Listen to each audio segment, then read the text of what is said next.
today. So let's get ready, and hopefully this will be, a fun time for everyone. And if not, hey, you can just complain all you want because I won't be able to hear you.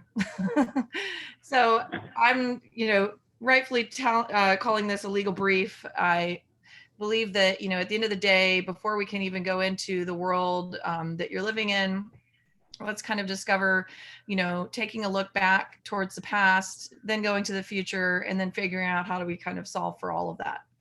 So looking back, the first workplace, I actually have done a little research on this, and I just kind of find it fascinating because it actually all started in London at a coffee house called Buttons, of all names. What a cute name. There actually is a Starbucks in London now in that exact same spot, paying homage to that environment. And this was built just as agricultural revolution was sort of coming to a close, and more merchants were coming around, and trades, and quite frankly, legal counsel was starting to become part of this, where they were helping sign contracts and everything. So it just is kind of a fun way to look back and see how it all began. How did work begin? How did we come together as humans to kind of push our industry forward? And looking to the US, the first offices were only like 120, 140 years ago. And some of them were tariff counting offices. And if you actually look them up, it's kind of fun to see they look almost identical to open plan benching that we'll see today. And so it's just interesting to think, we feel sometimes we've come a long way, but perhaps we're kind of just recreating the past. And from companies to corporations, around 100 years ago, we grew into these massive corporations that, started to run, these industrial plants and different companies as they grew. So hence the birth of, larger buildings that started to grow in a more of a vertical way. And then, of course, from corporations to empires. And over the last 50 years, we've seen corporations become empires and just grow beyond belief. And, we've been seeing things take internationally.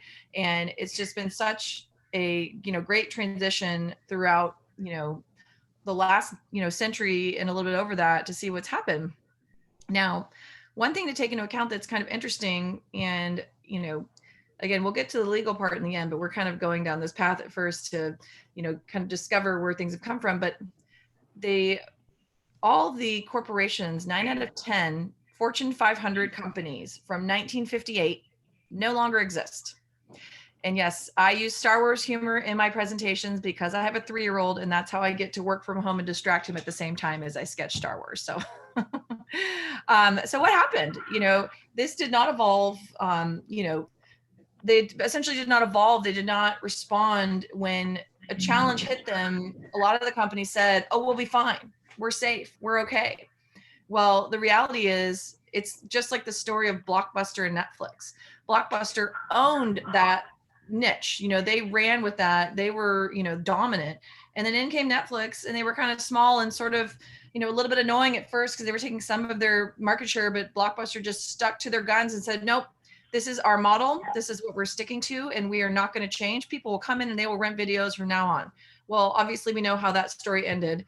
And so it's just happened for so many companies when they refuse to look at the changing environments around them and what is coming, towards us.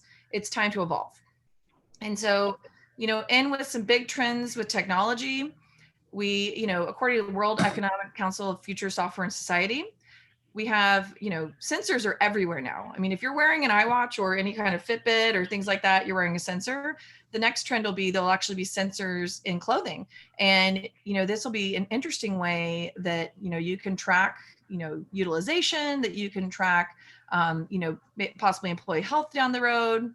Another interesting trend that's coming out is 3D printed car. The first one will be produced in 2022. Now, if you can essentially create a 3D printed car, imagine what else is possible. Imagine what we could do then, with, more on-demand kind of, things and parts that people are looking for. And 10% of reading glasses will be connected to the internet by 2023. And what I actually do think is kind of beneficial of this is if you look at like the Google Glass, for example, it's a chance to, allow people that need to have lots of content in front of them and be referring to it and coming back and forth from it, but at the same time, still connecting with people around them. This is true in the case for doctors when they're meeting with their, patients. But also imagine if an attorney was able to meet with a client, but while they're meeting, they have all the content and everything in front of them. So it's not as distracting as them looking down into their iPad or looking into a screen. It's a way to stay connected, but keeping technology moving with them. So taking into that, technology and people, the evolution of our personal use. In 2020, obviously we've been drinking through the fire hose, and everyone has their COVID story. I mean, I personally ended up picking up my entire family, my husband, my two children, and we moved to Dallas just to, change the scenery and change our way of life, because the work from home has such a major shift and impact on our world that, things are just going to be never going to be the same.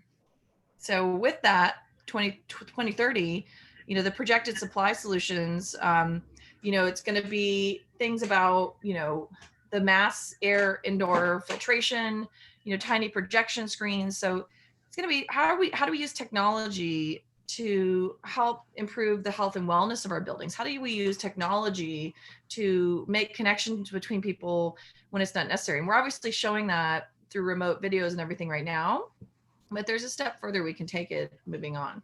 And then the 2100s, I just love the idea of everyone wearing matching jumpsuits, because that would be so hilarious. And everyone predicts there's going to be interconnected microchips, either embedded in our heads or hands, however that's going to work. We'll take a look at some more realistic solutions on that. So, but again, if you think, oh, well, that sounds too hokey and crazy, 70% of jobs are required to have at least a middle level of digital skills. And so that is, starting now. Imagine as we continue to evolve, the ability to connect technology to the workplace and to the workforce is going to become more of a requirement than ever before. And so what happens when you start with a technology strategy? And what happens when it's not implemented in the right way? Well, according to Boston Consulting Group, 25% of technology projects are canceled or deliver things that are never used. Imagine that. So they essentially equal that to billions of dollars wasted every year. Imagine if there was, 25% of attorneys that within an office were not producing, or, would just completely wasted capital. I don't think that that would be around for much longer. So why are we putting up with this with technology? Why don't we put together a better strategy and a better plan to integrate it more with our workforce and our workplace? And another interesting stat, slightly alarming, if you will, Oxford and MIT did a little study, and they predict in the next 10 years, 50% of jobs will be obsolete. So they kind of liken this to any kid that's in college right now, which is Gen Z. Whatever their major is will probably not be utilized very much within their career, because everything's so quick to shift and change. And, whatever job you start at is absolutely, they're basically predicting whatever job that generation starts at will not exist by the time they retire. So kind of an interesting thing to think about. And again, going back to the Blockbuster example, we're at a point in our world where we're being challenged. And so we need to rise to the occasion. We still have the experience and the market share and the abilities to move with this. Let's not lose that opportunity. So with that said, the future of the workforce will not all be human.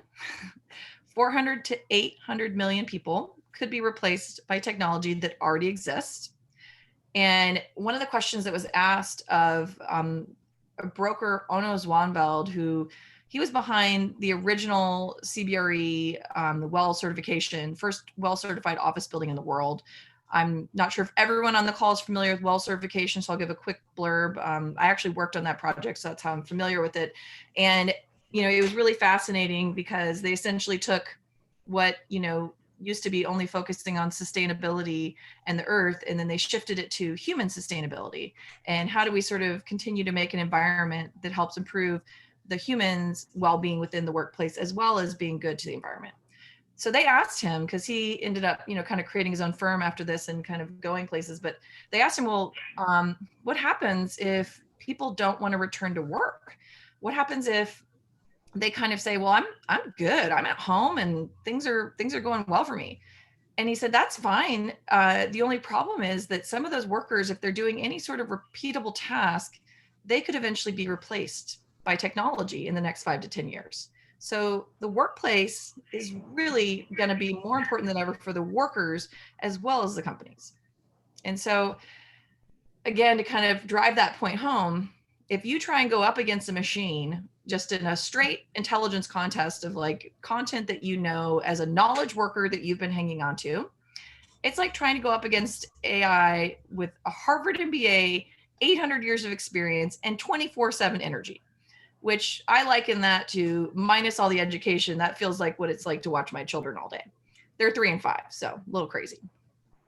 And the reason this is a challenge, and the one thing we need to start to look at, is we as humans have more than just our smarts or in our intelligence. We have our creativity, we have our emotional intelligence, we have our ability to, feel and to express and to connect. And so if you are working in a world where you're doing a task that can be repeated more than once, that becomes a commodity. If that commodity can be repeated more than once, it can be eventually computerized. And if it eventually can be computerized, it can eventually be done for free. So the point here being, and this is from a talk of a futurist who was, I believe it was Stanford Law or Berkeley, like one of those, really high regarded universities. I can pull it up for you guys if you want to see that. It's like an hour-long talk. I did the dirty work for you. I'm giving the cliff notes, but he essentially said the goal of the future is to not be the commodity. The goal of the future is, let's let certain things be computerized. Let's let certain things, be repeatable and take care of it. But let's focus on where we as humans are superior.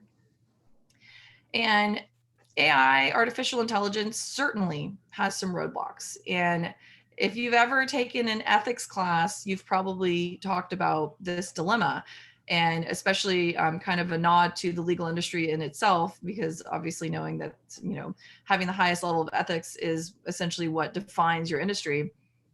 If you imagine you're on a runaway trolley and, the trolley is, going out of control. And if you do nothing, it will hit 5 people. And if you do something, it will go and hit 1 person.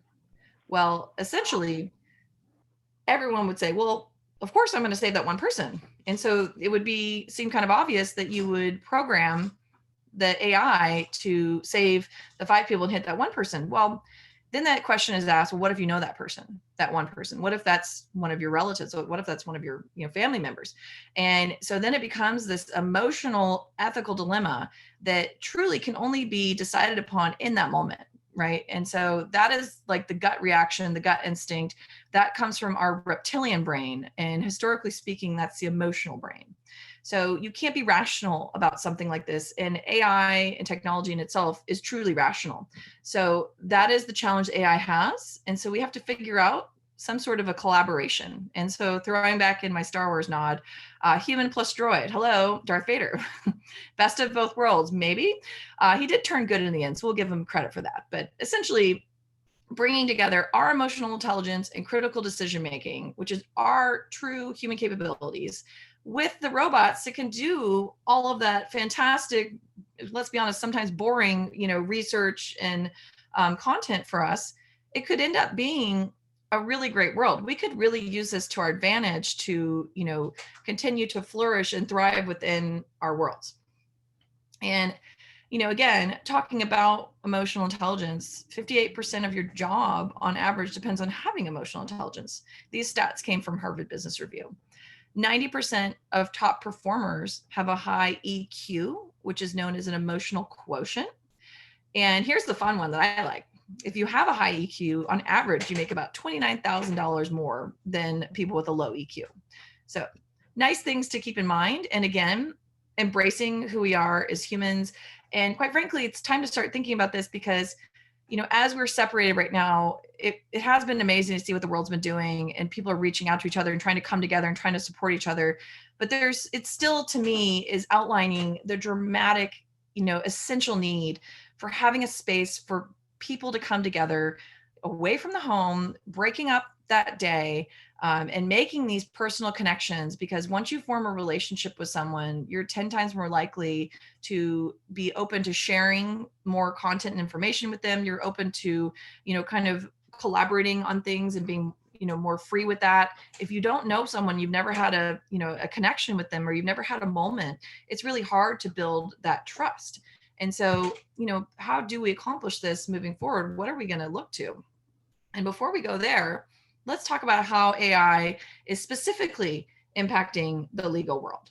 So, we have areas of risk: discovery, contracts, research, document review.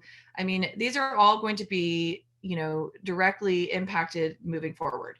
And, not to mention everyone and their brother is trying to get involved in the legal industry. We've got obviously big law, but then we have this new area called alternative law, which is like Axiom, where, they're coming in and saying, well, we'll give you less pay, but you work fewer hours, and you have a better work-life balance. You have the big four accounting firms like PricewaterhouseCoopers, Deloitte and Touche, Ernst & Young, and Accenture. They're all trying to form their own legal teams internally. And we have AI and all these other threats. So the point of all this is, and also the legal schools or law schools, the levels have gone down with the amount of people they've been able to recruit over the last few years. And so there's going to be a talent gap. There's going to be a challenge to attracting the best and the brightest. And so, you've got to do things differently. You've got to think differently. And one of the things that absolutely people make a decision on is the space that they're going to go to, majority of their life, because that's a big commitment. So in looking at, how are people going to be working moving forward, we tried to kind of help certain companies to kind of give different typologies or personas, if you will. Others are calling it worker profiles. What type of worker is going to be in that office? Now, the digital nomad would be someone who will be working remotely, via, telecommuting, or they could also, come in on frequent, check-ins. The soloist would be someone who is in the office more in an administrative type position. They typically, general and admin, and they would be spending more time, working on their own. Now, the troops are the ones I think that organizations and law firms should be looking to beef up a little more. How do you sort of form these, teams and bring people together, encouraging collaboration, either, remotely or in person, and getting that, going throughout the space. So it's not so much of a soloist encounter. It's not so much of people only being digital. I think the troops are truly going to be the wave of the future.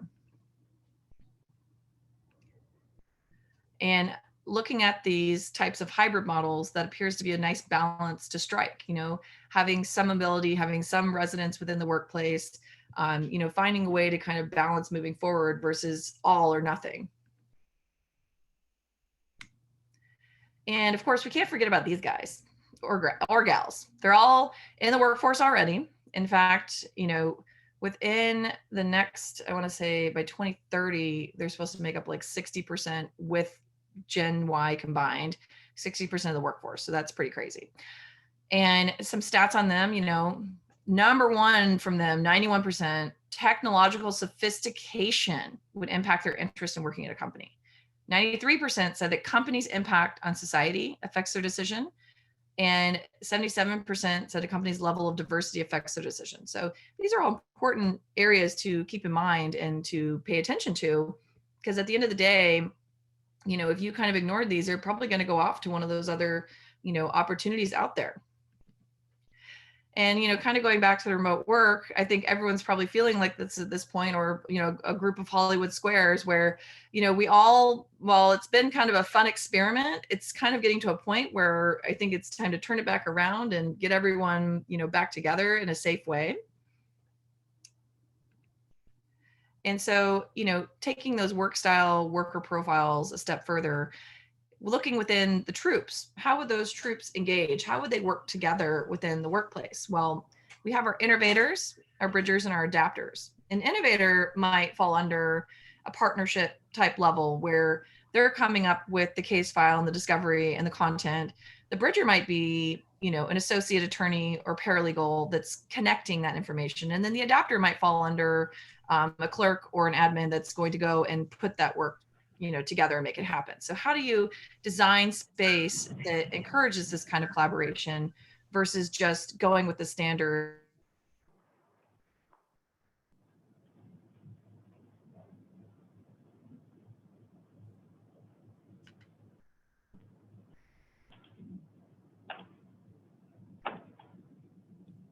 Hey, Reagan, you're frozen.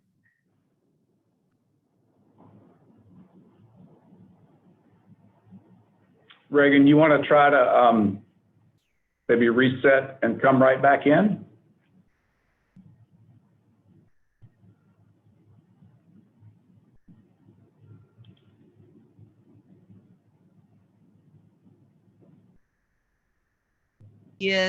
But I think one of the biggest mistakes that we could make is trying going out and telling all the attorneys, well, this is how you're gonna be working out. If they're not engaged, and I've done enough workshops with attorneys, and I actually, I don't think I've mentioned this yet, but I'm a wife of an attorney, so I'm very familiar with their work styles and their needs, and everything that works for them. But again, it's not the same for everyone. We have different personalities in the workplace. Some people are happy with engagement, some want more privacy. So it really depends on what works best. So first of all, looking at, when it comes to, at the end of it, how do we engage technology? And how do we prevent that 25% from, just falling, off the wayside? Well, the same woman that I watched from Boston Consulting Group talked about, what if you treated technology like a team member? And so when I was talking to the spherical model and saying, well, what if we added new departments to support that? This is where I'm kind of referring to. What if the facilities world took on more ownership in the technology world? Because as much as the IT department has an essential role, I think it almost needs to be broken out. There needs to be the innovation group that's going to find the new innovative technology. There needs to be the bridgers that are going to make the connections, with the workplace and the people and how people are going to use it. And then the adapters are the ones who actually need to go out and make it work, right? So I think that it's almost like I'm envisioning, and you can always feel the way you want to feel, but this is my envision, that possibly technology is going to morph into something more. And so the future of the workplace is really figuring out how to manage this more so than just managing the workplace itself. And make it visible. What if you added it to an org chart? What if you said, at the end of the day, all these little icons are meant to represent each of this one's innovation, security, communication, efficiency. And so the efficiency one would be like the AI doing some of the discovery work for you. So you send it off in its way. Well, who is requesting that? Who does that, efficiency department report to? Who's managing that? Is there one person that's managing more than one technology piece, and do they feel overwhelmed? So there's kind of, solutions to be looked at for making this work better. And then onboarding for new technology. Oh, here we have another Star Wars. I can't help myself. Baby Yoda is the cutest thing ever. If you've seen the show on The Mandalorian, please, it is so good. What if you set up, a coffee with that technology? And what I mean by that is, anytime I'm trying to learn something new, I sit there, watch some videos, interact with it, play around with it, and, have a cup of coffee in my hand. So it's almost like going out to coffee with a coworker, but I'm doing it with technology. So, let's look into like, what are some actual innovations that exist? There are digital collaboratories that are out there, these like, clear screens. So it feels like the people are actually more in the room versus, just looking at a TV screen. And a lot of it has projections coming from behind. So you can actually feel like you're looking them in the eyes, which is a huge differentiator in building trust. Visual technologies. Now, who knows where this could go? This could be for the partners and the attorneys who have to go to the courtroom in the future. Maybe the future of the courtroom is, virtual reality or augmented reality. Maybe they use it within their workplace to practice for a big, presentation that they have to give within a case. Whatever it may be, the physical space will be impacted by this, because you certainly don't want people with these goggles on their face walking around bumping into things. You've got to design an environment that's going to support that. And maybe there's rooms that are dedicated, to allow people to connect to technology at the highest level. Our future is looking like a sentient workplace. There's a little contact in this guy's eye and he can see things in front of him, almost like the Google Glass. This will be in the next like 10, 15 years. But again, things to consider that, technology absolutely does not have to be embedded in the walls. You want to make sure that you're looking more, on what the solutions are specifically. And then touchless technology, I think this is one that should be considered, sooner than later, as, it uses gesture control. And you could put this technology on top of screens, like a touch screen, that you would use to enter an office. You could put it on top of an elevator button. You know, what a great idea to have a gesture, use your fingers to make the gesture to control the decision versus having to touch it. And in the future, again, I do envision that, you know, while we won't be specifically in Star Wars, it, you know, could be a courtroom, could be more holograms of, you know, people coming in and being projected this way. It would be a much more immersive way to connect, I think, and more interesting than just either calling in or, you know, having to be, you know, sitting in a court waiting for that 15 minutes that you get to move a motion. And so some quick scenario planning. What is your strategy moving forward? Are the humans going to be more of the pawns and they don't really have as much direction with that?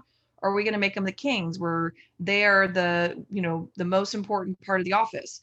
You know, are we going to make it, and also focusing on employee privacy, are we going to make it where humans have some moves, but not a ton? So like almost like, you know, the horse in that game. And then the queen is, you know, where you might have like Office Alexa, where again, you have control, but you know, it's still a little bit more of a connected office versus privacy. And then on-site, what's that going to look like moving forward? Will there be spatial distancing, innovation hubs? Will you be digital first, integrating AI? I'll move on, sorry, it keeps freezing. So then, what does the future workplace look like? How are we going to integrate all of this? Well, and we're kind of coming to a close soon. I promise to keep this under 35 to 40 minutes. So the 6-foot office is a solution that I definitely think is, you know, I'm sure most of you on this call have heard of it. If you have not, it's fantastic research done through Cushman and Wakefield, where they essentially defined, you know, a circle around everyone's location that equals 6 feet. And so that creates a really nice divider and safety zone. And then I threw in, along the edges, some smaller offices for people to touch down that really want to have more of that control during this time. And then looking at some war room opportunities, knowing that this is not the end of having people dial in virtually for a conference call.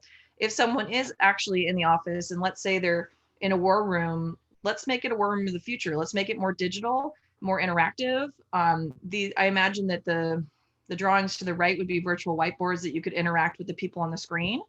And that would be a great way for partners to dial in quickly. As an associate could be in there going through some papers and they have a quick aha moment that they want to quickly collaborate on, as well as considering, I have observed so many boxes on boxes on boxes in law firms that, you know, when you're in a war room type situation, why would you not put it more on like a tiered system so you can easily lift the box? And so you're not constantly pulling them off the floor, or it's dangerous. We have multiple stacks on the table. So, you know, thinking through some unique solutions for existing problems. And then, you know, creating like a strategy room where maybe we don't call them war rooms anymore. You know, maybe it's not a place that maybe we're not going to war. Maybe it's setting the strategy for that case. Maybe it's, you know, coming together and like, you know, engaging more. And we've got more plants and things are integrated in here because obviously wellness in the workplace is going to be, you know, a huge push moving forward. In plants, you know, they emit good fresh air. And a discovery room. Why would we, you know, force people to kind of sit in their offices with a bunch of papers everywhere and they need to collaborate? You know, why not put them up against the wall, pin them everywhere, put it together almost like an affinity diagram that you see on those true crime shows, so you can start to make the connections better, but also keeping work visible. And this could also be used as a great touching point for, you know, any, you know, new people that are not in the office as much, maybe working remotely, that they could come in and kind of be exposed to what's currently going on. Obviously putting this in a secure location for the security of the files. And then speaking of those new people, what are we going to do with the new hires? So in some of the research I did on Gen Z, they actually said that they would sooner read the entire instruction manual on iTunes than sit in more than one day of training. Well, the reality is what they meant by that was they don't want to sit in your traditional training. They want hands-on, collaborative, side-by-side mentorship where they're learning on the go. And as we all know, coming from law school, you are not taught the practical parts of how to work throughout the day. And so it's so essential to have that transfer of knowledge coming from the partners and the higher level associates to the new hires. So what if we created more of a digital room and space that can allow for that? And then maybe this would be a cleaner way of doing it as well, where if you want to still offer the associates or even partners their own private office, but a chance to come out, and collaborate with each other or with new hires, maybe this is a great way to kind of design it where you can encourage them to come together as needed, but then obviously gaining their privacy when they also need to make that call or they need to have a moment to truly focus on writing a motion. And then what about those people in the open plan? What's that going to look like? Not everyone wants to be surrounded by cubicles where you can't see anyone, but at the same time, we have things like COVID that are happening and noise and distractions in the workplace. So what if we invented something? I mean, I'm talking inside source about pushing for this is like a convertible top for your desk, right? But, calling it a desk mat is kind of more fun and more appropriate for this time. Just another great way to give the users choice and control in how they use the environment. A digital cafe, what if we looked at, the way how remote workers are engaged within the workplace, because we don't want to forget about them. If there's people that are going to stay home, they still need to connect with the workplace. And we talked about that. You don't want to be those people replaced in the next 5 to 10 years. If you can't physically come into the workplace, this is an opportunity for you to say, hey, every day from 10 till 1 o'clock, I'm going to be logged in live and we can have, casual conversation, or we can have meetings. The meetings could be on the left side where she's a little more serious. The digital cafe side could be kind of the fun, engaging part, and they can all see each other. They can see the community. They can feel connected. And then what could a private office kind of transform into? What if we, for the partners in all these workshops I've done, the biggest feedback I got was, I struggle with connecting to the technology in the conference room. I have more and more, calls that I have to take, and technology just doesn't connect for me in my office sometimes. What do I do? What if 2 partners agreed to share this tiny room in between, like a Zoom room, that is the state-of-the-art technology? They walk in, immediately connects for them, there's no problems, and they can take their more serious calls, and maybe it's soundproof to the level of like a recording studio, so it doesn't distract anyone outside or them on the inside. And so kind of finishing up, like a type of floor plan that we could be looking towards moving forward, and how could we integrate this more? Obviously, people are looking to move these more enclosed spaces on the inside, 1 for, needs of more privacy, but 2 for giving the people, a chance to experience a little bit of sunlight and happiness. Because when you come to the workplace, you don't want to come and sit in a dark room that's in the back that you don't see anyone. Why would you come now? What's the point? So more than ever, we need to give equal opportunity to the people who are sitting on the interiors.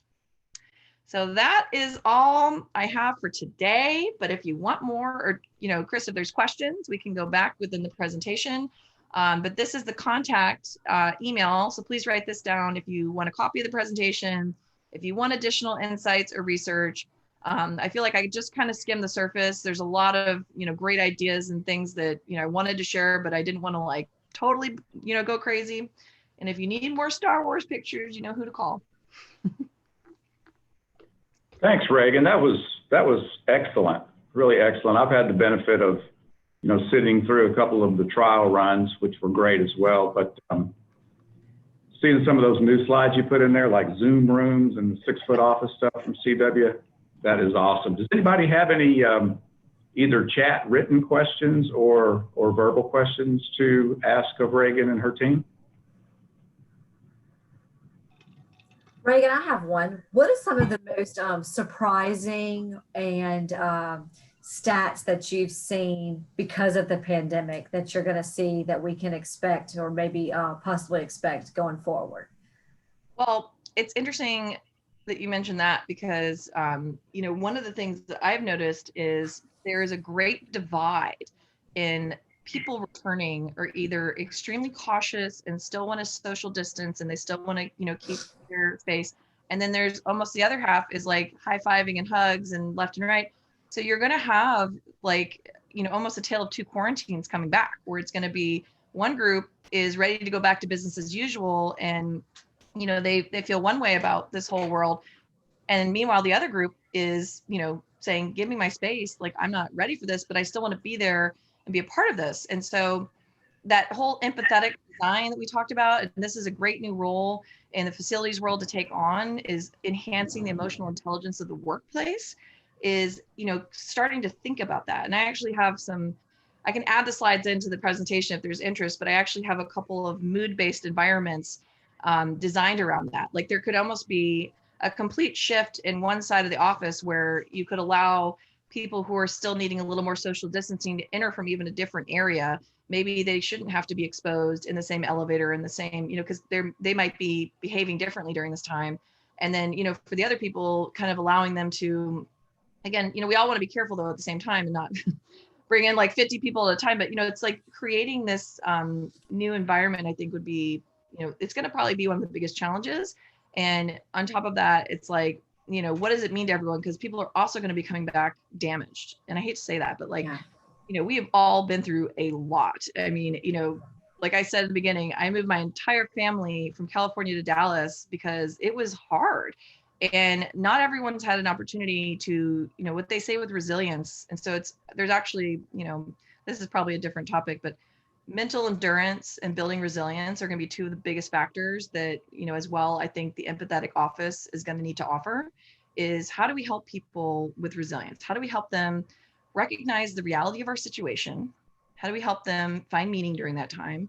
And then how do we improvise? And so improvising I kind of started with improvising with like the fun, new quirky ideas, but the reality is I think a lot of people need to start sooner than that, right? They're not ready for the solutions. They want to kind of work their way through this. And so it will be a challenge to get people back, but I think we are resilient as humans in general, so it might work out. But so that's one of the interesting ones I've been hearing.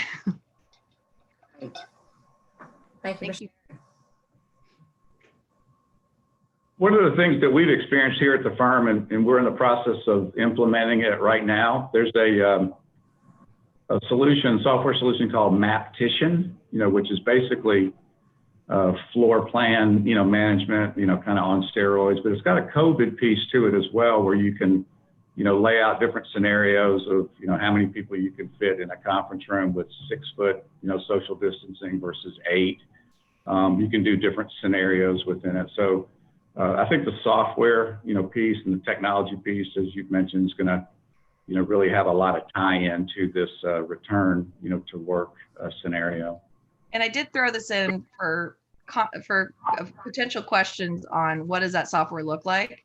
This is in the appendix, so I didn't want to overrun the presentation, but it's interesting because what is coming, what's here today, what's the next 3 years look like, what is the next 5 years, 10 years.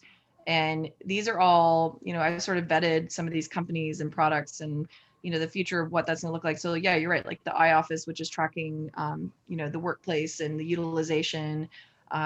Things like Cobalt Robotics are really interesting. These guys actually have, everyone's seen that iPad robot running around, and it seems kind of quirky, but the use that they've put it to is more security based.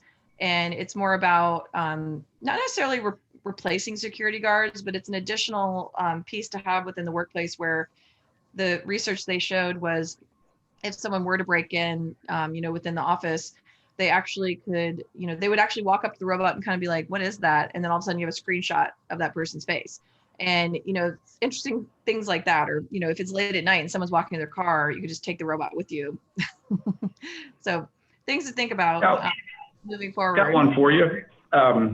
Reagan, from one of the people out in the group.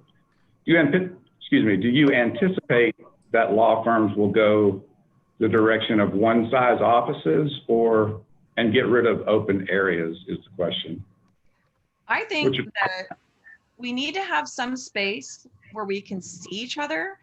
I do think that the best plan you can do is to plan for change. And so, for now, the safest bet is to not have a lot of people in a big open room for the transfer of, the what I guess I'll call toxic air, because it's, could be potential disease. But eventually, I think, hopefully that will right size. It will be okay for a little bit. I mean, the last time we had a pandemic was 100 years ago with the Spanish flu. So maybe we're, hopefully in a good place with that, but who knows? Because it might come back in another 5 years, it might come back, in 5 months. And so as much as I would love to say, come on back and let's do the open plan, I think the reality is you need to design a more flexible environment in general that will be able to morph into whatever the need is and wherever the comfort level is. And there are some great products out there I've seen that can almost do like an accordion with a wall, for example, so you can completely close it off. Not like the linoleum accordion ones that we've seen. I'm talking like legit, move a wall styles, like that kind of stuff, I think is going to take a big role moving forward. So you can do open plan when it's safe, but then if there's a pandemic, if there's a challenge, if there's pushback, which I think we've pretty much shown in our world, the only thing you can plan on is change, that preparing for things that are not static, I strongly recommend against millwork, because that is one that, you know, if you have a choice, if you have it right now, you know, work with it, figure it out. But if you have a choice, that's going to just stay still and static, and you're going to have a lot of wasted space in times that you need to be able to shift the workplace to work how you want. And to add to that, you know, sometimes companies are saying, okay, like let's say they replace, you know, one group with a different type of group moving forward. Like this, there could be this new technology group that comes in to replace some of the, you know, back end documents that can be done by AI. Well, that technology group might be more like a tech firm, like engineers. They might do scrum work. And so, yeah, they're going to want open plan because they're going to want to work together. And let's say you had all set up where everyone's divided from the cubicles. That doesn't work. So again, the best thing you can do is plan for change, you know, but also it depends on the personalities in the firm, the comfort level, and, you know, what you're looking to accomplish. You know, what's your threshold for change? Because if you're more forward thinking, then you can have more fun with that. One of the biggest things that our firm sees now and will continue to look at is having the ability to for facilities to work with technology. I know you at home with me with the workrooms. We have a lot of workrooms that are just full of a lot of boxes that turns out that they say they're a workroom, but they turn out being a storage room. So you know, continuing to look for technology to drive to you know, to push out to the support staff and to the attorneys. For instance, Agile Law, which is the new, you know, product out there for you know, will help reduce the printing of all these exhibits for depositions, that they can use this software system to do that versus me having to store rooms and rooms and rooms full of binders for depositions. So, you know, having, you know, being able to push that technology out there and educate more folks on what the abilities are that you know, that software capabilities have for the attorneys and the staff would help make a big change in the facility setup that we currently have. Yeah, and maybe even taking it where, you know, thinking of these digital whiteboards that we have, you could insert certain digital whiteboards in the remote workers' homes that connect directly with the workplace. So it's a seamless integration of collaboration when they're having a meeting. But also, I think the reason they tend to print out, and I mean, this is just from my observation of workshops I've done with partners, but also I constantly hound my husband with questions. You know, he just said it's just easier on my eyes to read it and to go through it.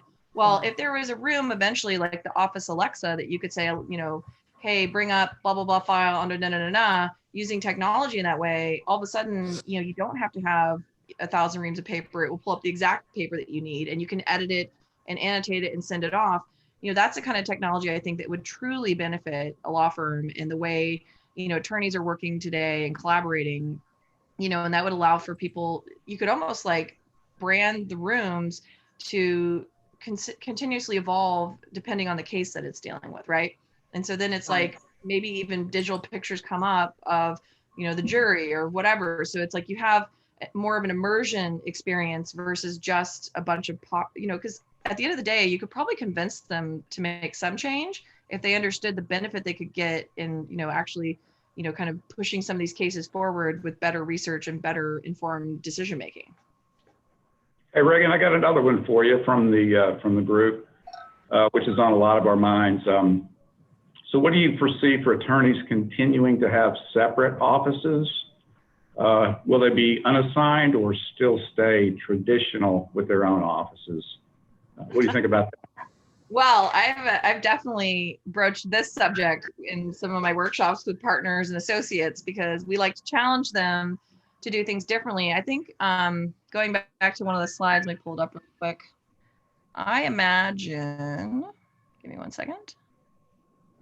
I imagine this style being more popular moving forward. Again, it's small, but there's actually other designs you can do. So you wouldn't have to do as much of a micro office in this way, but one of the ideas that we looked at, and I'll tell you what, I'll add it to the presentation before we share it with anyone who requests it, because I don't have a picture of it up right now. But essentially the idea is the front part could be, if you imagine a long office, like 10 by 12, the front part could be designed with video screen, 2 or 3 chairs. It's a full setup for a meeting space. And then you shift over to the right, maybe there's a way of pulling out an invisible, storage or a drawer or something to like separate the space. But in that side of the room, it is more of this size, one of these types of offices. Maybe it's even a movable wall that can divide it, where it's the individual workspace. So then you allow that person to kind of have their own office, but then at the same time, it can work as a team meeting space that they can share with people that they're collaborating with. So, because I will say that one of the bigger challenges was asking people to give up an office. I mean, they have so much paperwork, as we're saying, we're still trying to transition from that.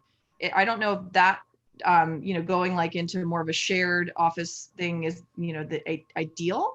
But if you set it up where when they're not in the office, 70% of the room works as a meeting space and they can still keep their stuff within some of their storage drawers, I think that's kind of a happy medium. And that's probably where we're at today. But again, that could always change or shift. But thinking about, giving them more space that's maximized by vertical space as well, making it where there's more piling zones within the walls and, more of an area for them to collaborate, more technology to utilize it. Those are some of the solutions that I think, versus a shared office. I don't know if we're there yet. The only other one I could think of that might fall under it, where'd that one go? Hold on. Is this guy where you're not sharing an office, but they're sharing a Zoom room, right? And it's the idea of, they're not going to have to go and take up an entire conference room to take a client call. They can go into a space, maybe it has special headphones, whatever it may be. And this is something that partners had talked about where they were in agreement. They'd be willing to have a smaller office if there was a space in between that was set up for, digital connections. And they'd even said you could take it all the way back to the end of the wall and turn it into a virtual meeting room where more than one person can sit in there as well. So I think those are the trends we're seeing, where it's a smaller footprint in the office with shared meeting space, shared, virtual space, that kind of solution. Hope that helps. It does help. Absolutely. Any other questions, folks? We've kept, I think we lost one person who dropped off. Everybody else has stayed on the webinar fully engaged. So last chance for questions from anybody. And again, want to thank Reagan and Inside Source for the excellent presentation that they've put together for us today. Here's some of my references too. Absolutely. Great. Thank you so much. Yes, we absolutely appreciate this. We will plan to share the presentation with Reagan's approval. We'll post it on the ifmlic.org website. And we'll also have the ability for you to be able to have, we'll have the contact information for Parul and Rose from Inside Source, in addition to Reagan's contact information, if anybody has any extra questions. But like she said, she's got here posted. If you would like to have any additional information from them, you can email legalinfo@insidesource.com. Reagan, thank you so much. That was very informative. The statistics, the trends are always something we're looking for, because if anybody knows, your husband probably says it, what are other law firms doing? So we get asked that probably at least once or twice a day when we're presenting or we're pitching ideas or thoughts or suggestions. It's always one of the top things that our attorneys ask us. So it's nice to be able to share this information and then share our other information from our other colleagues for what they're experiencing on their end, especially now during this pandemic time. So yeah, I have to say, all of my examples came from the mouths of partners, associates, paralegals. I mean, it's truly the people. I mean, my job in like workforce strategy is to run workshops and ask questions and come up with creative solutions. And so, all of these, crazy concepts that are out there, it's like, that's why I like being partnered up with Inside Source, is they can actually bring that to life and make it a reality. And so, I think that's kind of the fun part that we're at in this stage of the game. But yeah, I mean, if anyone has any other future questions, I'm always happy to share. And, you guys know how to reach me. Great. Thank y'all so much. Thank you to the members of the LIC. We appreciate your attendance today, and we encourage attendance for the next one. Thank y'all so much. Have a great one. Thank you. Thanks, Kim. Bye-bye. Bye. Thank you for having me.